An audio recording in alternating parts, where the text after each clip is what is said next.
Hi all, welcome to Franklin's Lectures, India's #1 engineering education platform. ഞാൻ ഇന്ന് വന്നിട്ടുള്ളത് നമ്മളുടെ S5KTU 2024 സ്കീമിലുള്ള ECയിലെ ഇലക്ട്രോമാഗ്നറ്റിക്സ് എന്ന് പറയുന്ന പേപ്പർ ഇൻട്രൊഡ്യൂസ് ചെയ്യാൻ വേണ്ടിയിട്ടാണ്.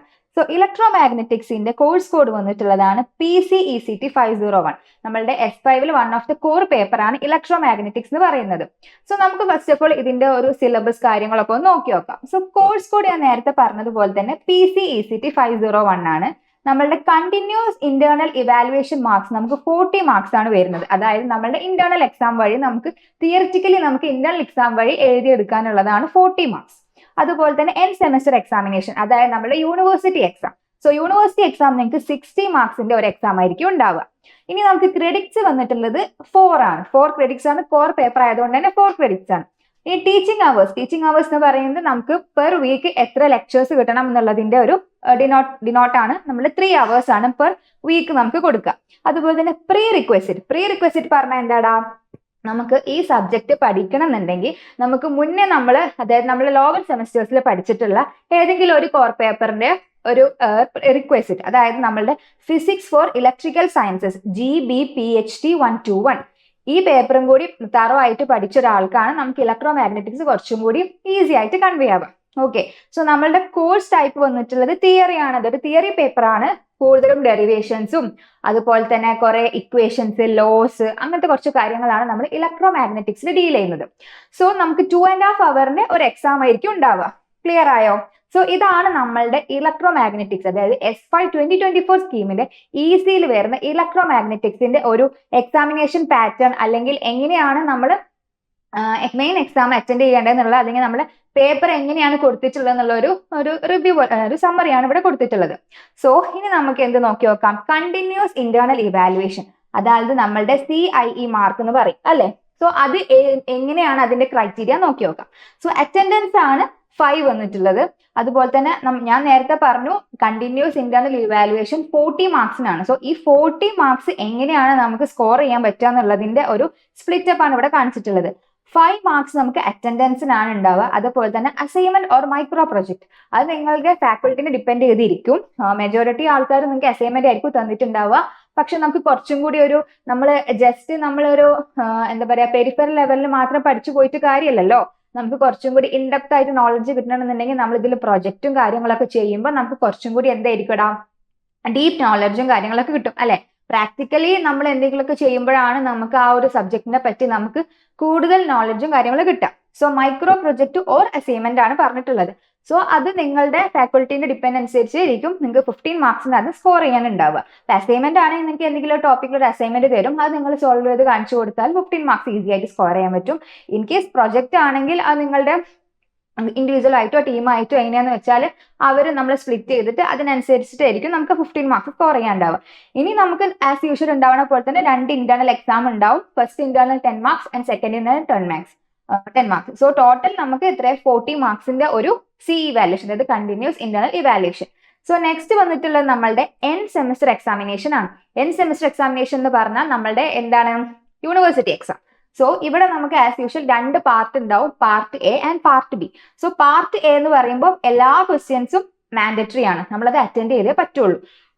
പിന്നെ പാർട്ട് ബി എന്ന് പറയുമ്പോൾ അതിൽ ഏതെങ്കിലും 2 ക്വസ്റ്റ്യൻ ഉണ്ടാവും. ആ 2 ക്വസ്റ്റ്യനിൽ 1 ക്വസ്റ്റ്യൻ കമ്പൽസറി ആയിട്ട് അറ്റൻഡ് ചെയ്യാം. നമുക്ക് അവിടെ ഒരു ചോയ്സ് ഉണ്ട്. ക്ലിയർ ആയോ? ഇനി നമുക്ക് അതിന്റെ സ്പ്ലിറ്റിംഗ് എങ്ങനെയാ നോക്കി നോക്കാം. പാർട്ട് എ എന്ന് പറയുമ്പോൾ ഓരോ മൊഡ്യൂളിനും 2 ക്വസ്റ്റ്യൻസ്. ടോട്ടൽ നിങ്ങൾക്ക് വരുന്നത് 4 മൊഡ്യൂൾസ് ആണ്. നമ്മൾ 2024 സ്കീമിലെ നമ്മളൊരു സബ്ജക്റ്റിന് 4 മൊഡ്യൂൾസ് ആയിട്ടാണ് സ്പ്ലിറ്റ് ചെയ്തിട്ടുള്ളത് അല്ലെ. ഈച്ച് മൊഡ്യൂളിനും 2 മാർക്സ് വെച്ചിട്ടാവുമ്പോൾ 8 മാർക്സ് അല്ലെ. 8 ക്വസ്റ്റ്യൻസിന്റെ അങ്ങനെ ഓരോ 8 ക്വസ്റ്റ്യൻസ് ആണ് ഞാൻ ഉദ്ദേശിച്ചത്. 8 ക്വസ്റ്റ്യൻസ് ഉണ്ടാവും, 2 മൊഡ്യൂൾ, ഓരോ മൊഡ്യൂളിനും 2 ക്വസ്റ്റ്യൻ, 2 എണ്ണം വെച്ചിട്ട്. അങ്ങനെ ആകുമ്പോൾ ടോട്ടൽ നമുക്ക് 8 into 3 മാർക്സ് ആണ് ഉണ്ടാവുക. 3 മാർക്സ് ആകുമ്പോൾ 8 into 3 24 മാർക്സ്. ക്ലിയർ ആയോ? അതാണ് പാർട്ട് എയിൽ ഉണ്ടാവുക. ഓരോ മൊഡ്യൂളിനും 2 ക്വസ്റ്റ്യൻ വെച്ചിട്ട്. നമുക്ക് 8 ക്വസ്റ്റ്യൻസ് ഉണ്ടാവും, ഓരോ ക്വസ്റ്റ്യൻസിനും 3 മാർക്സ് വെച്ചിട്ട്. 8 into 3 24 മാർക്സ് നമുക്ക് പാർട്ട് എ.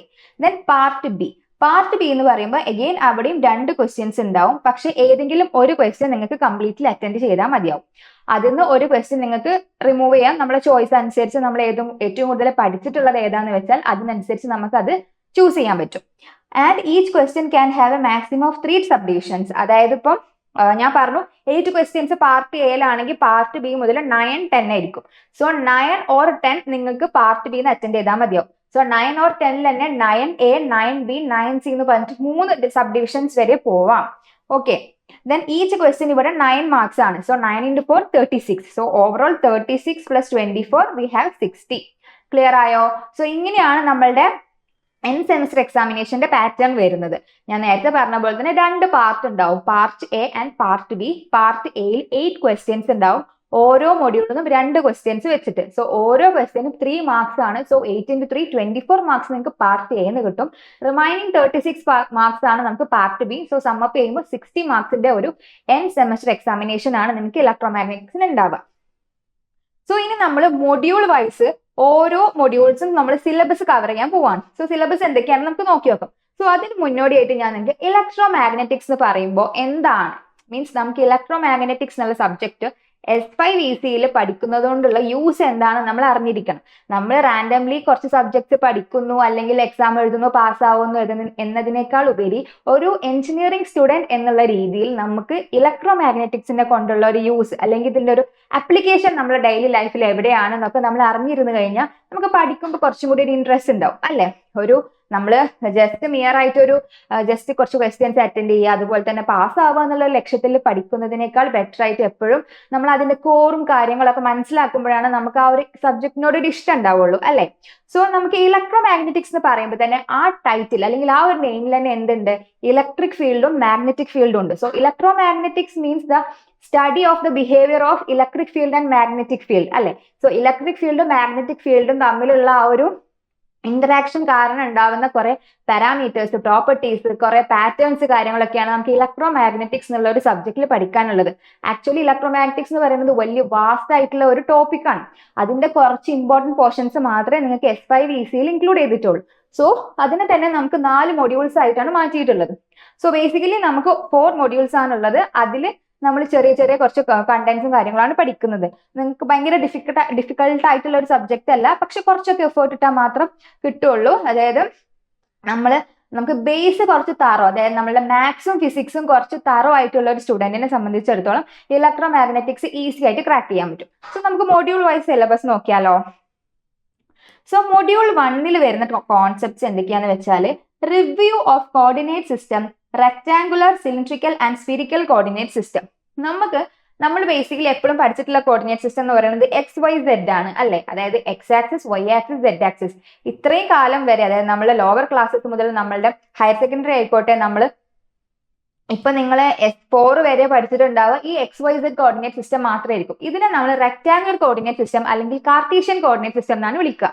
ഇതിനെ കൂടാതെ തന്നെ നമുക്ക് ഹയർ ആപ്ലിക്കേഷൻസ് അല്ലെങ്കിൽ നമുക്കൊരു 3D ഇമേജ് അല്ലെങ്കിൽ അങ്ങനത്തെ കുറച്ചും കൂടി ഒരു ഹയർ ലെവൽ ഓഫ് ആപ്ലിക്കേഷന്റെ സമയത്ത് നമുക്ക് യൂസ് ചെയ്യേണ്ടി വരുന്ന വേറെ 2 കോർഡിനേറ്റ് സിസ്റ്റം കൂടി ഉണ്ട്. അതാണ് സിലിണ്ട്രിക്കലും സ്ഫിരിക്കലും. സോ ഈ മൊഡ്യൂളിന്റെ സ്റ്റാർട്ടിങ്ങിൽ തന്നെ നമ്മൾ ഈ 3 ഡിഫറെന്റ് ടൈപ്സ് ഓഫ് കോർഡിനേറ്റ് സിസ്റ്റത്തിനെ പറ്റിയാണ് പഠിക്കാൻ പോകുന്നത്. ഏതൊക്കെയാണ്? Rectangular, spherical and cylindrical. So ഈ ടേമിൽ തന്നെ ആ ഒരു സംഭവം അവിടെ കിടക്കുന്നുണ്ട്. റെക്ടാങ്കുലർ എന്ന് പറയുമ്പോൾ നമുക്ക് ഇമാജിൻ ചെയ്യാൻ പറ്റും റെക്ടാങ്കിൾ എന്ന് പറയുന്ന ഒരു ഷേപ്പ്. സിലിണ്ട്രിക്കൽ എന്ന് പറയുമ്പോൾ കുറച്ചും കൂടി അത് അഫ്കോഴ്സ് സിലിണ്ട്രിക്കൽ എന്നൊക്കെ വരുമ്പോൾ അവിടെ ഒരു ആംഗിളിന്റെ ഒരു കോൺസെപ്റ്റും കൂടി വരും. സിമിലർലി സ്ഫിരിക്കൽ ആകുമ്പോൾ അവിടെ 2 ആംഗിൾസ് വരും. സോ അതിന്റെ ഇൻഡെപ്ത് ആയിട്ടൊക്കെ നമ്മൾ മൊഡ്യൂൾ വൈസ് ചാപ്റ്റേഴ്സ് എടുക്കുന്ന സമയത്ത് നിങ്ങൾക്ക് ക്ലിയർ ആവും. പിന്നെ വരുന്നത് review of vector calculus, curl, divergence and gradient. So ഇതെന്ന് പറയുന്നത് ഭയങ്കര ഇമ്പോർട്ടന്റ് ആയിട്ടുള്ള ഒരു ഏരിയ ആണ് ഈ മൊഡ്യൂളിൽ. ഈ വെക്ടർ കാൽക്കുലസ് നിങ്ങൾ ലോവർ ക്ലാസ്സിൽ, അതായത് ലോവർ സെമസ്റ്റേഴ്സിൽ മാത്തമാറ്റിക്സിൽ പഠിച്ചിട്ടുണ്ടാവും. കേള്, ഡൈവേർജൻസ്, ഗ്രേഡിയന്റ്, ഇതൊക്കെ നമ്മൾ ഡെൽ എന്ന് പറയുന്ന ഓപ്പറേറ്റർ വെച്ച് ചെയ്യുന്ന കുറച്ച് ഓപ്പറേഷൻസ് ആണ് കേള്, ഡൈവേർജൻസ്, ഗ്രേഡിയന്റ്.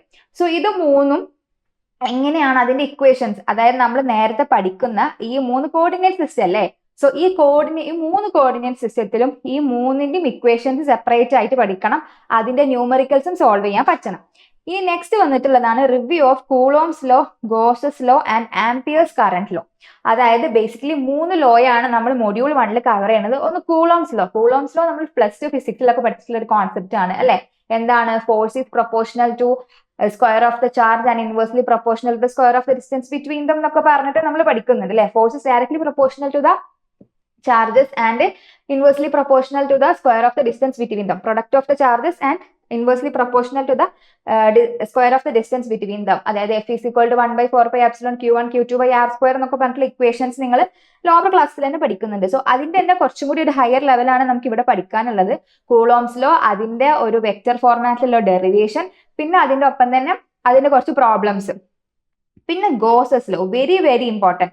ഈ മൊഡ്യൂൾ 1 നമുക്ക് ഏറ്റവും ഇമ്പോർട്ടൻ്റ് ആയിട്ടുള്ള ഒരു ലോ ആണ് ഗോസസ് ലോ. ഗോസസ് ലോ നിങ്ങൾ മാത്സിലും പഠിക്കുന്നുണ്ട്, നമ്മൾ S2 S1 മാത്സിലും നിങ്ങൾ ഗോസസ് ലോ പഠിക്കുന്നുണ്ട്. പിന്നെ ആംപിയേഴ്സ് കറന്റ് ലോ, ഗോസസ് ലോന്റെ ആപ്ലിക്കേഷൻസും Gauss's law in differential form, point form, അങ്ങനത്തെ കുറച്ച് ഏരിയാസും, പിന്നെ Ampere's current law, ampere circuit law എന്നും പറയും, ആ ലോയും നമുക്ക് ഈ ഒരു മൊഡ്യൂളാണ് പഠിക്കാനുള്ളത്. അതിനുശേഷം നമുക്ക് പഠിക്കാനുള്ളതാണ് derivation of capacitance inductance of 2-wire transmission line and coaxial cable.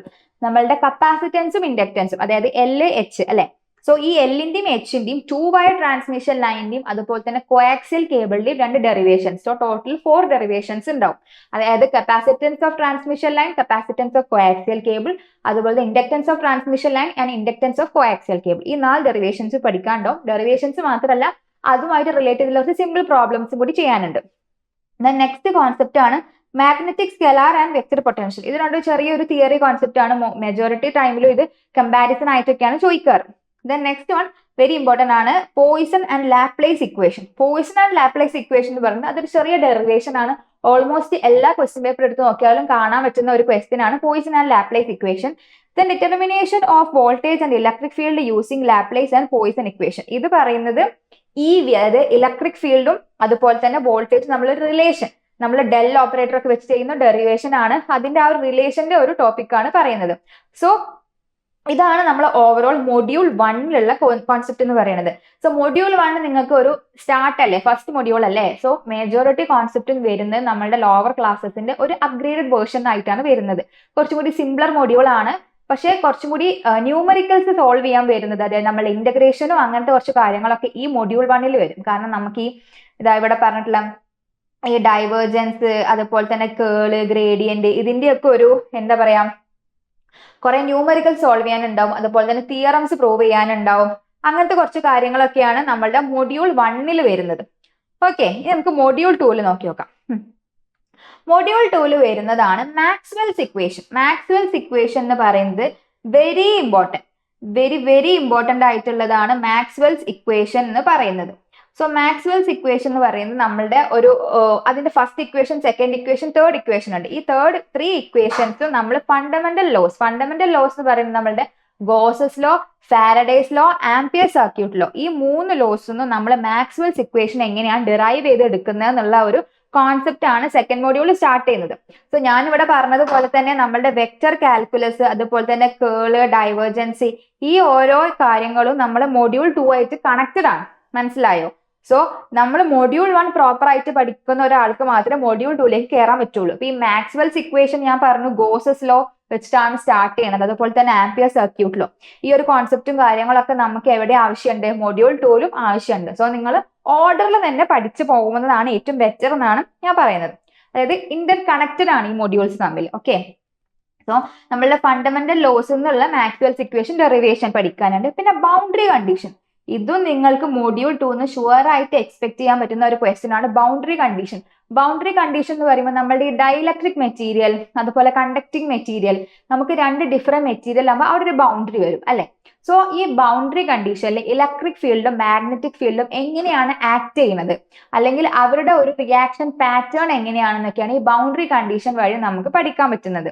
So basically നമുക്ക് 3 ബൗണ്ടറീസ് ആണ് പഠിക്കാനുള്ളത്. ഒന്ന് ഡൈലക്ട്രിക് ബൗണ്ടറി, അതായത് 2 ഡിഫറെന്റ് അല്ലെങ്കിൽ 2 ഡിസിമിലർ ആയിട്ടുള്ള ഡൈലക്ട്രിക് മെറ്റീരിയൽസിന്റെ ബൗണ്ടറിയിൽ EM വേവ് എങ്ങനെയാണ് പ്രൊപ്പഗേറ്റ് ചെയ്യുക, അവിടെ എന്തൊക്കെ ചേഞ്ചസ് ആണ് വരിക, ആ ഒരു കോൺസെപ്റ്റും കാര്യങ്ങളൊക്കെയാണ് നമുക്ക് ഈ 2 ഫസ്റ്റത്തെ കേസ് ആയിട്ടുള്ള ഡൈലക്ട്രിക് ബൗണ്ടറിയിൽ പഠിക്കാനുള്ളത്.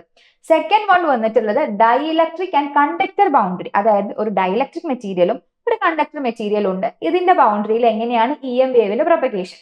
ദെൻ തേർഡ് വൺ വന്നിട്ടുള്ളത് കണ്ടക്ടർ ബൗണ്ടറി.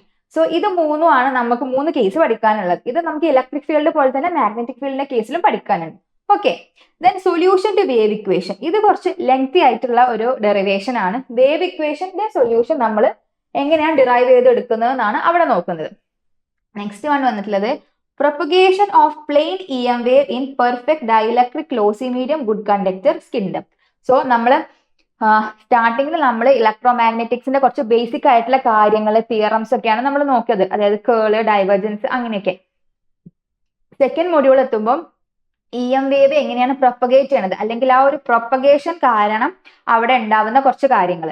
സോ ഇവിടെ ഇ എം വേവിൻ, അതായത് ഡിഫറെന്റ് മീഡിയംസ്, അതായത് perfect dielectric lossy medium good conductor, ഈ 3 ഡിഫറെന്റ് മീഡിയത്തിൽ ഇ എം വേവ് പ്രൊപ്പഗേറ്റ് ചെയ്യുമ്പോൾ അവിടെ എന്തൊക്കെയാണ് സംഭവിക്കുന്നത്, അങ്ങനത്തെ കുറച്ച് കാര്യങ്ങളാണ് അവിടെ നോക്കുന്നത്. പിന്നെ സ്കിൻ ഡെപ്ത് എന്ന് പറയുന്നത് ഒരു പെനിട്രേഷൻ എഫക്ട് എന്നൊക്കെ പറയാൻ പറ്റും, അല്ലെങ്കിൽ സ്കിൻ എഫക്ട് എന്ന് പറയാൻ പറ്റും. നമ്മളുടെ ഇ എം വേവ് ഒരു പെർട്ടിക്കുലർ മെറ്റീരിയലിലൂടെ പെനിട്രേറ്റ് ചെയ്യുമ്പോൾ അവിടെ വരുന്ന ഒരു പാരാമീറ്റർ ആണ് ഡെൽറ്റ, അല്ലെങ്കിൽ സ്കിൻ പെനിട്രേഷൻ പാരാമീറ്റർ. അതൊക്കെ നമ്മൾ വരും സെഷൻസിൽ നമ്മൾ ഡീപ്പായിട്ട് മൊഡ്യൂൾ വൈസ് നമ്മൾ പോകും. Then polarisation of waves. Polarisation of waves എന്ന് പറഞ്ഞാൽ എന്താടാ, നമ്മളെ ഇലക്ട്രിക് ഫീൽഡ് പ്രൊപ്പഗേറ്റ് ചെയ്യുന്ന സമയത്ത് ആ change in pattern of electric ഫീൽഡിനെയാണ് നമ്മൾ പോളറൈസേഷൻ എന്ന് വിളിക്കുന്നത്. സോ അത് ബേസിക്കലി മൂന്നെണ്ണമാണ്, ലീനിയറും എലിപ്റ്റിക്കലും സർക്കുലറും. ഇത് മൂന്നുമാണ് നമുക്ക് ഈ മൊഡ്യൂളിൽ ഡിസ്കസ് ചെയ്യാനുള്ളത്. സോ ഇത്രയാണ് നമ്മുടെ മൊഡ്യൂൾ 2ത്തെ കോൺസെപ്റ്റ് വരുന്നത്. So moving on to the next module, that is module 3. Module 3ൽ വരുന്നത് അഗെയിൻ മൊഡ്യൂൾ 2ന്റെ കണ്ടിന്യൂവേഷൻ ആണ് module 3. Reflection and refraction of plane electromagnetic wave at boundaries for normal and oblique incidence. അതായത് ഇപ്പൊ ഞാൻ പറഞ്ഞു E M wave, plane electromagnetic wave propagate ചെയ്യുന്ന സമയത്ത് അവിടെ റിഫ്ലക്ഷൻ ഉണ്ടാവും, റിഫ്രാക്ഷൻ ഉണ്ടാവാം അല്ലെ. സോ നോർമൽ, അതിന് 2 കേസസ് പഠിക്കാനുണ്ട്, നോർമൽ ഇൻസിഡൻസും അതുപോലെ തന്നെ ഒബ്ലിക് ഇൻസിഡൻസും. നോർമൽ ഇൻസിഡൻസ് ആകുമ്പോൾ അവിടെ ചെറിയ ഡെറിവേഷൻ ആണ്, അവിടെ നമുക്ക് എന്തൊക്കെ പഠിക്കാനുണ്ട്, റിഫ്ലക്ഷൻ കോയിഫിഷ്യന്റും transmission coefficient, reflection coefficient and transmission coefficient derivation. നിങ്ങൾ ഒന്ന് കേട്ട് ഷോക്ക് ആവണ്ട, സിമ്പിൾ ആയിട്ടുള്ള കോൺസെപ്റ്റ് ആണ്. റിഫ്ലക്ഷൻ കോയിഫിഷ്യന്റ് എന്ന് പറഞ്ഞൊരു പാരാമീറ്റർ ആണ്, നമ്മൾ ടോ ആയിട്ട് റെപ്രസെന്റ് ചെയ്യും. അതുപോലെ തന്നെ reflection coefficient gamma, capital gamma, അതായത് ഇങ്ങനെ capital gamma and transmission coefficient tau.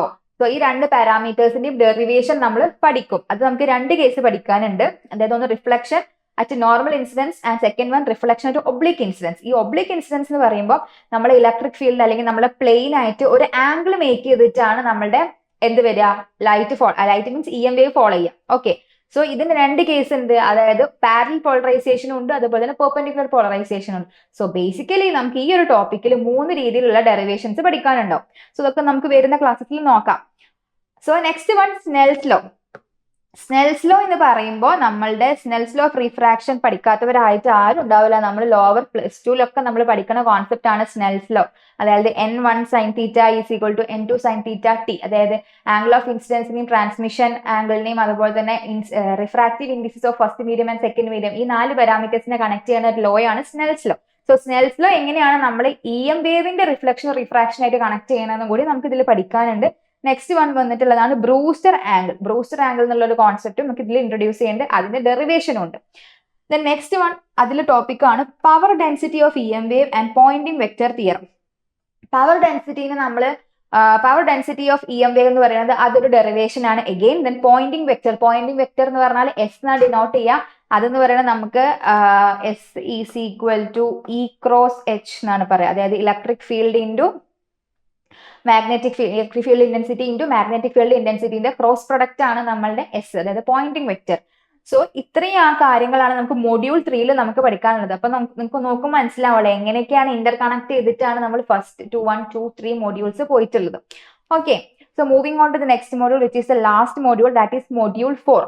So module 4ൽ നമുക്ക് പഠിക്കാനുള്ളത് കുറച്ചും കൂടി നമ്മളെ ഒരു ഫസ്റ്റ് 3 മൊഡ്യൂൾസ് കമ്പയർ ചെയ്യുമ്പോൾ മൊഡ്യൂൾ 4ലേക്ക് വരുമ്പോൾ നമ്മൾ ഫസ്റ്റത്തെ മൊഡ്യൂളിൽ നമ്മൾ ഇ എം വേവിന്റെ പ്രോപ്പർട്ടീസ്, ഇലക്ട്രിക് ഫീൽഡ് എങ്ങനെയാണ് ബൗണ്ടറിയിൽ അവരുടെ ഒരു റിയാക്ഷൻ കാര്യങ്ങളൊക്കെയാണ് ഫസ്റ്റ് 2 മൊഡ്യൂൾസ് നോക്കിയത്.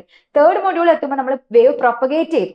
പ്രൊപ്പഗേഷൻ എങ്ങനെയാണ്, വേവിന്റെ മൂവ്മെന്റ് കാര്യങ്ങൾ, അതുമായിട്ട് റിലേറ്റ് ചെയ്തിട്ടുള്ള കുറച്ച് പാറ്റേൺസ്, എഫക്ട്സ് കാര്യങ്ങളൊക്കെ.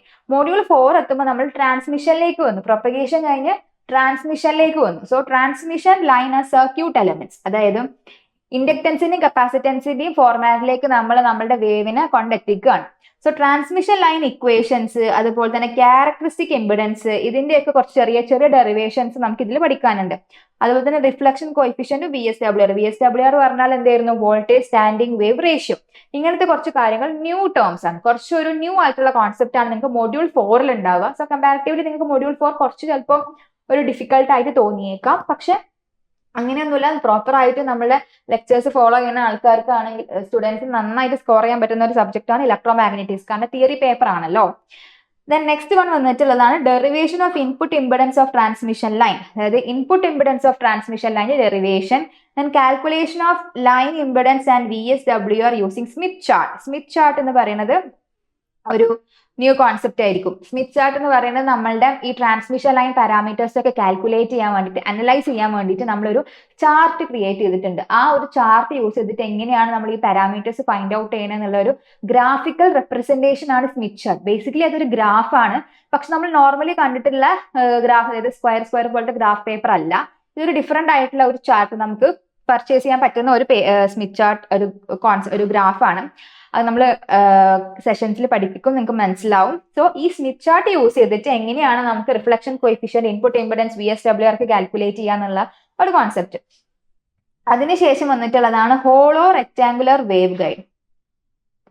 ഹോളോ റെക്ടാങ്കുലർ വേവ് ഗൈഡ്, അതായത് വേവ് ഗൈഡ് എന്ന് പറയുന്ന ഒരു കോൺസെപ്റ്റിലേക്ക് നമ്മൾ മൊഡ്യൂൾ 4 എത്തും. വേവ് ഗൈഡ് ഡിഫറെന്റ് ആയിട്ടുള്ള വേവ് ഗൈഡ് ഉണ്ട്, റെക്ടാങ്കുലർ ഉണ്ട്, സർക്കുലർ ഉണ്ട്, അങ്ങനത്തെ കുറച്ച് കാര്യങ്ങളൊക്കെ ഡിഫറെന്റ് ആയിട്ടുള്ള വേവ് ഗൈഡ്സ് ഉണ്ട്. പക്ഷെ നമുക്ക് ബേസിക്കലി പഠിക്കാനുള്ളത് റെക്ടാങ്കുലർ വേവ് ഗൈഡ് ആണ്. റെക്ടാങ്കുലർ വേവ് ഗൈഡ് എന്ന് പറയുമ്പോൾ അതിന്റെ കുറച്ച് പാരാമീറ്റേഴ്സ്, അതായത് റെക്ടാങ്കിൾ എന്ന് പറയുമ്പോൾ ലെങ്ത് ഉണ്ടാവും, ബ്രെഡ്ത്ത് ഉണ്ടാവും. സോ A, B എന്നൊക്കെ നമ്മൾ ഡിനോട്ട് ചെയ്യും. പിന്നെ അതിന് രണ്ട് ഡിഫറെന്റ് മോഡ്സ് ഉണ്ട്. TE മോഡ്, അതായത് transverse electric mode, and TM mode, transverse magnetic mode. ഈ രണ്ട് മോഡ്സ്, അതിന്റെ ഡെറിവേഷൻസ് വെരി ഇമ്പോർട്ടന്റ് ആയിട്ടുള്ള ഒരു കോൺസെപ്റ്റ് ആണ്. അത് മാത്രമല്ല റെക്ടാങ്കുലർ വേവ് ഗൈഡിന്റെ ന്യൂമറിക്കൽ പ്രോബ്ലംസും, സോ അതും ഇതിൽ ഇമ്പോർട്ടന്റ് ആണ്. Okay, so TE mode, TM mode, then wave dominant mode, group velocity, phase velocity. Majority നമ്മളെ പാർട്ട് എയിൽ വരുന്ന ഒരു ക്വസ്റ്റ്യൻ ആണ്, compare between group velocity and phase velocity. So നമുക്ക് അതുപോലെ ഡെറിവേഷനും സിമ്പിൾ പ്രോബ്ലംസും ഉണ്ട് എന്നുള്ളത് പറഞ്ഞതുപോലെ തന്നെ ഇതിൽ കുറച്ച് extra parameters, cut off frequency, guide wave length, അങ്ങനത്തെ കുറച്ച് കോൺസെപ്റ്റ്, അതായത് കുറച്ച് പാരാമീറ്റേഴ്സ് ഉണ്ടല്ലോ അങ്ങനത്തെ, അതായത് വേവ് ഗൈഡ് റിലേറ്റഡ് ആയിട്ടുള്ള കുറച്ച് പാരാമീറ്റേഴ്സും കാര്യങ്ങളും കൂടി ഇതിൽ ഡിസ്കസ് ചെയ്യാനുണ്ട്. സോ ഓവറോൾ ഇതാണ് മൊഡ്യൂൾ 4 വരുന്നത്. മൊഡ്യൂൾ 4 നമുക്ക് ട്രാൻസ്മിഷൻ റിലേറ്റഡ് ആസ്പെക്ട് ആണ് കൂടുതലും പഠിക്കാനുള്ളത്. സോ ഇനി നമുക്ക് ഇതാണ് നമ്മളുടെ ഓവറോൾ ഫസ്റ്റ് 1, 2, 3, 4 മോഡ്യൂൾസ്, ഇലക്ട്രോ മാഗ്നറ്റിക്സിന്റെ 4 മോഡ്യൂൾസിന്റെ സിലബസ് ആണ് ഇപ്പൊ ഞാൻ നിങ്ങൾക്ക് ഇൻട്രൊഡ്യൂസ് ചെയ്തിട്ടുള്ളത്. സോ ഇനി നമുക്ക് ഇൻഡസ്ട്രിയൽ ആപ്ലിക്കേഷൻസ്, അതായത് ഞാൻ നേരത്തെ പറഞ്ഞു നമ്മൾ വെറുതെ ജസ്റ്റ് എഞ്ചിനീയറിംഗ് എടുത്തത് കൊണ്ട് മാത്രം കുറച്ച് പേപ്പേഴ്സ് പഠിക്കുക എന്നത് അല്ല നമ്മളുടെ എയിം എന്ന് പറയുന്നത്. നമുക്ക് ഇൻഡസ്ട്രിയലി അല്ലെങ്കിൽ നമ്മളുടെ ഒരു ഡേ ടു ഡേ ലൈഫിൽ എവിടെയാണ് ഈ കോൺസെപ്റ്റ് ഒക്കെ അപ്ലൈ ചെയ്യേണ്ടത് എന്നും കൂടി നമ്മൾ അറിഞ്ഞിരിക്കണം അല്ലെ. ആസ് ആൻ എഞ്ചിനീയറിംഗ് സ്റ്റുഡന്റ് നമ്മൾ ഇങ്ങനത്തെ കാര്യങ്ങളൊക്കെ അറിഞ്ഞാൽ മാത്രമേ ഉള്ളൂ നമുക്ക് പ്രോപ്പർ ആയിട്ട് എഞ്ചിനീയറിംഗ് ഡിഗ്രി പഠിച്ച് അല്ലെങ്കിൽ എഞ്ചിനീയറിംഗ് ഗ്രാജുവേറ്റ് എന്നുള്ളതിന്റെ ഒരു കംപ്ലീഷൻ ഉണ്ടാവുള്ളൂ. ഓക്കെ, സോ മൊഡ്യൂൾ വൈസ് എന്തൊക്കെയാണ് ആപ്ലിക്കേഷൻസ് എന്ന് ഞാനിവിടെ കൊടുത്തിട്ടുണ്ട്. സോ ഫസ്റ്റ് മൊഡ്യൂളിൽ ഞാൻ പറഞ്ഞു വെക്ടർ കാൽക്കുലസ്, ഡൈവേർജൻസ്, അങ്ങനത്തെ കുറച്ച് കാര്യങ്ങളായിരുന്നു നമ്മൾ നോക്കിയത്. സോ അതിന്റെയൊക്കെ ഒരു ആപ്ലിക്കേഷൻ എവിടെയാണെന്ന് നോക്കി നോക്കാം. Used in delay and analysis of transmission line, coaxial cables and high-speed communication systems, applied in electromagnetic field simulation tools for designing electrical machines, antennas and electronic devices. നമ്മൾ ഒരുപാട് കമ്മ്യൂണിക്കേഷൻ ഫീൽഡിലായിക്കോട്ടെ, നമ്മൾ electronic ഫീൽഡിലായിക്കോട്ടെ, നമ്മളുടെ branch എന്ന് പറയുന്നത് അത്രയും vast ആയിട്ടുള്ള ഒരു branch ആണല്ലേ ഇലക്ട്രോണിക്സ് ആൻഡ് കമ്മ്യൂണിക്കേഷൻ. സോ നമ്മളുടെ ടെക്നിക്കൽ ആസ്പെക്ട് നോക്കുമ്പോൾ നമുക്ക് കമ്മ്യൂണിക്കേഷൻ എന്ന് പറയുന്നത് one of the important factor ആണ് അല്ലെ. ഏതൊരു ഫീൽഡ്, ഏതൊരു സെക്ടർ എടുത്ത് നോക്കുകയാണെങ്കിലും അവിടുത്തെ കമ്മ്യൂണിക്കേഷൻ, നമ്മളുടെ ഈ വയേഴ്സ് കാര്യങ്ങളാണ്. ഇപ്പൊ നമ്മൾ കോആക്സിയൽ കേബിൾസിനെ പറ്റിയൊക്കെ പഠിക്കുമ്പോൾ അവിടെ നമ്മൾ ബേസിക്കലി നമ്മൾ ഡീൽ ചെയ്യുന്നത് കമ്മ്യൂണിക്കേഷന്റെ ഒരു ലോവർ ലെവലിലുള്ള ഒരു നോളജ് ആണ് നമ്മൾ ക്രിയേറ്റ് ചെയ്തിരിക്കുന്നത്. Okay, so field simulation tools, അതുപോലെ ഇലക്ട്രിക്കൽ മെഷീൻസ്, ആന്റിന എന്നൊക്കെ പറയുന്നത് നമ്മൾ കമ്മ്യൂണിക്കേഷന്റെ ഒരു ഇമ്പോർട്ടന്റ് ആയിട്ടുള്ള ഒരു ആസ്പെക്ട് ആണ്. സോ ഇത്തരം ഹയർ ലെവൽ ഓഫ് ആപ്ലിക്കേഷൻസിൽ എങ്ങനെയൊക്കെയാണ് നമ്മൾ മാത്തമാറ്റിക്കൽ കാൽക്കുലേഷൻസ് അല്ലെങ്കിൽ EM വേവിന്റെ കുറെ പാറ്റേൺസ് കാര്യങ്ങളൊക്കെയാണ് നമ്മൾ മൊഡ്യൂൾ 1 പഠിച്ചിട്ടുള്ള കോൺസെപ്റ്റ് വെച്ചിട്ട് നമ്മൾ അപ്ലൈ ചെയ്യുന്നത്. മൊഡ്യൂൾ 1 നമ്മൾ എന്തൊക്കെയാണ് പഠിച്ചത്? വെക്ടർ കാൽക്കുലസ് ആയിട്ടുള്ള കേള്, ഡൈവേർജൻസ്, ഗ്രേഡിയന്റ്. അതിനോടൊപ്പം തന്നെ നമ്മൾ എന്തൊക്കെയാണ് പഠിച്ചിട്ടുണ്ടായിരുന്നത്? Gauss's law, Coulomb's law. So ഇതൊക്കെ ഡിസ്റ്റൻസ്, അങ്ങനത്തെ രണ്ട് ചാർജ്ഡ് സർഫസസ് തമ്മിലുള്ള റിലേഷൻ, അവരൊരു ഇന്ററാക്ഷൻ കാര്യങ്ങളൊക്കെയാണ് നമ്മൾ ആ ഒരു മൊഡ്യൂൾ കവർ ചെയ്തിട്ടുള്ളത്. സോ ആ ഒരു രീതിയിലുള്ള electronic device, electrical machines, antennas, അങ്ങനത്തെ ഇലക്ട്രോ മാഗ്നറ്റിക് ഫീൽഡ് വരുന്ന ഒരുപാട് സെക്ടേഴ്സ് ഉണ്ട്. ആ സെക്ടേഴ്സിലുള്ള ആപ്ലിക്കേഷൻസ് അല്ലെങ്കിൽ അതിന്റെ ഒരു ഇൻഡസ്ട്രിയൽ ലെവൽ ഓഫ് ആപ്ലിക്കേഷനിലാണ് നമ്മൾ ഈ മൊഡ്യൂൾ 1 പഠിച്ചിട്ടുള്ള ടോപ്പിക് വരുന്നത്. So moving on to the next, that is second module നമ്മൾ പഠിച്ചത് design of antennas, wireless communication systems, radar technologies, അങ്ങനത്തെ microwave engineering, optical fibre communication, electromagnetic shielding design. So ഇങ്ങനത്തെ design areas ഉണ്ടല്ലോ, അങ്ങനത്തെ design areas നമ്മൾ ഓരോ components നമ്മളിപ്പോൾ കാണുന്ന കോമ്പണൻസിന്റെ ഒക്കെ ഒരു മാനുഫാക്ചറിങ് അല്ലെങ്കിൽ ഡിസൈനിങ് സമയം ഉണ്ടാവുമല്ലോ, ആ ടൈമിലൊക്കെ നമുക്ക് യൂസ് ചെയ്യാൻ വേണ്ടിയിട്ടാണ് നമ്മൾ മൊഡ്യൂൾ 2 നമ്മൾ എന്തൊക്കെയാണ് പഠിച്ചിട്ടുണ്ടായിരുന്ന സൊല്യൂഷൻ ഓഫ് വേവ് ഇക്വേഷൻ, അതുപോലെ പോളറൈസേഷൻ, ഫണ്ടമെന്റലോ ഈ മാക്സ്വെൽസ് ഇക്വേഷൻ ഒക്കെ വെച്ചിട്ട് ഒരുപാട് ആപ്ലിക്കേഷൻസ് ഉണ്ട്. നമ്മൾ ജസ്റ്റ് റാൻഡം ഡെറിവേഷൻ പഠിക്കുകയല്ല, അതിന്റെയൊക്കെ ഒരു ലെവൽ ഓഫ് ആപ്ലിക്കേഷൻ നമുക്ക് വരുന്നുണ്ട്. അതുപോലെ തന്നെ പ്രൊപ്പഗേഷൻ ഓഫ് അതായത് ഡിഫറെന്റ് മീഡിയത്തിൽ വേവിന്റെ പ്രൊപ്പഗേഷൻ നമ്മൾ പഠിക്കുന്നുണ്ട്. സോ വേവ് എങ്ങനെയൊക്കെയാണ് ഓരോ മീഡിയത്തിലും ആക്ട് ചെയ്യുന്നത്. സോ ഇതൊക്കെ കമ്മ്യൂണിക്കേഷന് വേണ്ടിയിട്ടുള്ള ഇമ്പോർട്ടന്റ് ആയിട്ടുള്ള പാരാമീറ്റേഴ്സ് അല്ലേ. So next one third module നോക്കുമ്പോൾ again use in optical fibre communication, lens design, imaging systems for controlling wave propagation and minimising losses. നമുക്കറിയാം കമ്മ്യൂണിക്കേഷനിൽ നമ്മൾ ഫേസ് ചെയ്യുന്ന ഏറ്റവും ഇമ്പോർട്ടന്റ് ആയിട്ടുള്ള ഒരു പ്രോബ്ലം ആണ് ലോസ് അല്ലെ. നമ്മൾ ട്രാൻസ്മിറ്റ് ചെയ്യുന്ന എനർജി ഡെസ്റ്റിനേഷനിൽ എത്തുന്ന സമയത്ത് നമ്മൾ കൊടുത്ത കംപ്ലീറ്റ് എനർജി അവിടെ ഉണ്ടാവണം എന്നുണ്ടോ? ഇല്ല. ഒരുപാട് ലോസസ് നമുക്ക് ഉണ്ടാവും. അറ്റനേഷൻ ലോസസ്, അതുപോലെ തന്നെ ഹീറ്റ് ലോസ്, അങ്ങനത്തെ ഒരുപാട് ലോസുകൾ നമുക്ക് വരുന്നുണ്ട്. സോ ഈ ലോസ് ഒക്കെ മാക്സിമം റെഡ്യൂസ് ചെയ്യുക എന്നുള്ളതും കൂടിയാണ് നമ്മളുടെ ഒരു എഞ്ചിനീയർ എന്നുള്ള രീതിയിൽ നമ്മളുടെ ഒരു എയിം എന്ന് പറയുന്നത്. സോ ഈ ഒപ്റ്റിക്കൽ ഫൈബർ കമ്മ്യൂണിക്കേഷനിൽ lens design, imaging systems for controlling wave propagation, അതുപോലെ ലോസസ് മിനിമൈസ് ചെയ്യുക, ഇതിനൊക്കെ വേണ്ടിയിട്ടാണ് നമ്മൾ മൊഡ്യൂൾ 3 കോൺസെപ്റ്റുകൾ പഠിച്ചിട്ടുള്ളത്. Okay, then again applied in antenna design, radar systems and wireless communication, അല്ലെങ്കിൽ signal reflection and transmission. So സിഗ്നലിന്റെ റിഫ്ലക്ഷനും ട്രാൻസ്മിഷനും, നമ്മൾ റിഫ്ലക്ഷൻ ആയിട്ട് ഒബ്ലിക് ഇൻസിഡൻസ്, നോർമൽ ഇൻസിഡൻസ് ഒക്കെ പഠിക്കുന്ന കോൺസെപ്റ്റുകൾ ഉണ്ട് അല്ലേ. സോ നമ്മൾ തേർഡ് മൊഡ്യൂളിൽ നമ്മൾ എന്തൊക്കെയാണ് നോക്കിയേണ്ടത്? റിഫ്ലക്ഷൻ ആയിട്ട് normal incidence, oblique incidence. So ഈ ഇലക്ട്രോ മാഗ്നറ്റിക് വേവ് ഓരോ മീഡിയത്തിലും അതിന്റെ ഇന്ററാക്ഷൻ എങ്ങനെയാണ്, അവരെങ്ങനെയാണ് റിഫ്ലക്ട് ചെയ്യണേ, റിഫ്രാക്ട് ചെയ്യണേ എന്നുള്ള പാരാമീറ്റേഴ്സും ഒക്കെ എടുത്തിട്ടാണ് നമ്മൾ ഈ ഒരു മൊഡ്യൂൾ 3 ആപ്ലിക്കേഷൻസ് നമ്മൾ നോട്ട് ചെയ്തിട്ടുള്ളത്. സോ വയർലെസ് കമ്മ്യൂണിക്കേഷനിൽ എങ്ങനെയാണ് സിഗ്നലിന്റെ റിഫ്ലക്ഷനും ട്രാൻസ്മിഷനും ഒക്കെ നമുക്ക് പഠിച്ചാൽ മാത്രമേ ഉള്ളൂ നമുക്ക് ഇത്രയും ഹയർ ലെവൽ ആപ്ലിക്കേഷൻ, റഡാർ, അതുപോലെ തന്നെ അഡ്വാൻസ് സബ്ജക്റ്റിലായിട്ടുള്ള മൈക്രോവേവ് എഞ്ചിനീയറിംഗ്, വയർലെസ് കമ്മ്യൂണിക്കേഷൻ, ഇതിന്റെയൊക്കെ ഒരു തിയറിറ്റിക്കൽ ഫൗണ്ടേഷൻ ആണ് നമ്മളിപ്പോൾ പഠിക്കുന്ന ഇലക്ട്രോ മാഗ്നറ്റിക്സ്. ദെൻ മൊഡ്യൂൾ 4 നോക്കുമ്പോൾ used in radio frequency and microwave engineering for designing transmission lines, impedance matching and minimizing signal loss, applied in radar system, satellite communication, high frequency communication system. High frequency communication സിസ്റ്റത്തിലൊക്കെ നമ്മൾ എന്തായിരിക്കണം? Minimum loss നമ്മൾ എപ്പോഴും consider ചെയ്യണം അല്ലെ. So ഈ electro magnetic ഫീൽഡിന്റെ behavioural changes, patterns നമ്മൾ മുൻകൂട്ടി പ്രെഡിക്റ്റ് ചെയ്ത് അല്ലെങ്കിൽ മനസ്സിലാക്കി വെച്ചാൽ മാത്രമേ ഉള്ളൂ നമുക്കൊരു ലോങ് ഡിസ്റ്റൻസ് കമ്മ്യൂണിക്കേഷൻ ഒക്കെ വേണ്ടിയിട്ടുള്ള ഡിവൈസസ് ഡിസൈൻ ചെയ്യാനൊക്കെ നമുക്ക് പറ്റുക. സോ ബേസിക്കലി നമ്മൾ ഇലക്ട്രോ മാഗ്നറ്റിക്സ് എന്ന് പറയുന്നത് ഒരു തിയറിറ്റിക്കൽ ഫൗണ്ടേഷൻ ആണ് നമുക്ക് പ്രൊവൈഡ് ചെയ്യുന്നത്. അതായത് നമ്മളുടെയും കമ്മ്യൂണിക്കേഷൻ സെക്ടറിൽ നോക്കുകയാണെങ്കിൽ വേവ് വെച്ചിട്ടാണ് നമ്മൾ എല്ലാ ട്രാൻസ്മിഷനും നമ്മൾ പ്രൊപ്പഗേഷൻ നടത്തുന്നത്. സോ വേവിനെ പറ്റി പഠിച്ചാൽ മാത്രമേ ഉള്ളൂ നമുക്ക് ഈ വേരിയസ് ആയിട്ടുള്ള ഇലക്ട്രോണിക് ഡിവൈസസും അതിനോടൊപ്പം തന്നെ ഈ ഹയർ ലെവൽ ഡിവൈസസ് ആയിട്ടുള്ള റഡാർ, സാറ്റലൈറ്റ് സിസ്റ്റം, ആന്റിന, ഇങ്ങനത്തെ കുറച്ച് കാര്യങ്ങളൊക്കെ ഡിസൈനും അതിന്റെ മാനുഫാക്ചറിങ് നമുക്ക് പ്രെഡിക്റ്റ് ചെയ്യാനും കാൽക്കുലേറ്റ് ചെയ്യാനും പറ്റുള്ളൂ. സോ അതിന് വേണ്ടിയിട്ടുള്ള ഒരു ഞാൻ നേരത്തെ പറഞ്ഞ പോലെ ഒരു ബേസിക് ആയിട്ടുള്ള ഫൗണ്ടേഷൻ ആണ് നമ്മുടെ ഇലക്ട്രോ മാഗ്നറ്റിക്സ് എന്ന് പറയുന്ന സബ്ജക്ട്. സോ നമ്മൾ ഇലക്ട്രിക് ഫീൽഡിന്റെയും മാഗ്നറ്റിക് ഫീൽഡിന്റെയും ഇന്ററാക്ഷൻ ആണ് നമ്മൾ പഠിക്കുന്നത്. സോ ഓവറോൾ നമ്മളുടെ മൊഡ്യൂൾ വൈസിലുള്ള ഡിസ്കഷൻ, നമ്മുടെ ഇലക്ട്രോ മാഗ്നറ്റിക്സ് എന്ന് പറയുന്ന ഒരു സബ്ജക്റ്റിന്റെ ഇൻട്രൊഡക്ഷൻ ആണ് ഞാൻ ഇപ്പോൾ തന്നിട്ടുള്ളത്.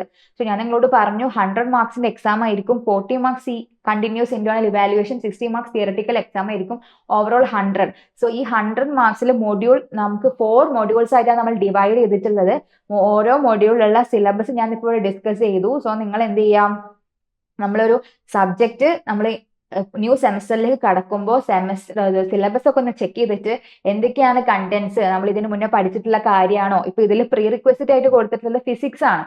സോ ഫിസിക്സിൽ നമ്മൾ പഠിച്ചിട്ടുള്ള കാര്യങ്ങളൊക്കെ ജസ്റ്റ് നിങ്ങൾക്ക് നോട്ട്സ് ഒക്കെ ഉണ്ടെങ്കിൽ അതൊക്കെ ഒന്ന് റിവൈസ് ചെയ്തിട്ട് ഒന്ന് ചെക്ക് ഔട്ട് ചെയ്ത് പോവുക. അതായത് നിങ്ങൾ ഫ്രഷ് ആയിട്ട് ഒരു സെമസ്റ്ററിലേക്ക് എൻ്റർ ചെയ്യുന്ന സമയത്ത് നിങ്ങൾ ഇതിന് മുന്നേ പഠിച്ചിട്ടുള്ള എന്തൊക്കെയാണ് നമ്മളെ KTU സിലബസിൽ തന്നെ പ്രോപ്പർ ആയിട്ട് കൊടുത്തിട്ടുണ്ട്, ഏതൊക്കെയാണ് നമ്മൾ പ്രീ റിക്വസ്റ്റ് ആയിട്ട് നമുക്ക് വരുന്ന സബ്ജക്ട് എന്നൊക്കെ. സോ ഫിസിക്സിനെ പറ്റിയാണ് അതിൽ മെൻഷൻ ചെയ്തിട്ടുള്ളത്. സോ ഫിസിക്സിലുള്ള കോൺസെപ്റ്റ് ഒക്കെ ഇവിടെ അപ്ലൈ ചെയ്യാനുണ്ട്. അതുപോലെ തന്നെ മാത്സ് നമ്മൾ ലോവർ സെമസ്റ്റേഴ്സിൽ പഠിച്ചിട്ടുള്ള മാത്സിന്റെ കുറെ കോൺസെപ്റ്റ് ഞാൻ നേരത്തെ പറഞ്ഞ പോലെ സ്റ്റോക്സ് തിയറം, ഡൈവേർജൻസ് തിയറം, കേള്, ഗ്രേഡിയന്റ്, അങ്ങനത്തെ vector calculus first module deal ചെയ്യുന്നത് ബേസിക്കലി മാത്തമാറ്റിക്സ് കോൺസെപ്റ്റുകളൊക്കെയാണ്. സോ അതെല്ലാം ഒന്ന് മനസ്സിലാക്കി അവെയർ ആയിട്ട് വേണം പോവാൻ. സോ ഒന്ന് പ്രിപ്പയർഡ് ആയിട്ട് പോവാം. സിമ്പിൾ ആയിട്ടുള്ള ഒരു പേപ്പർ ആണ്.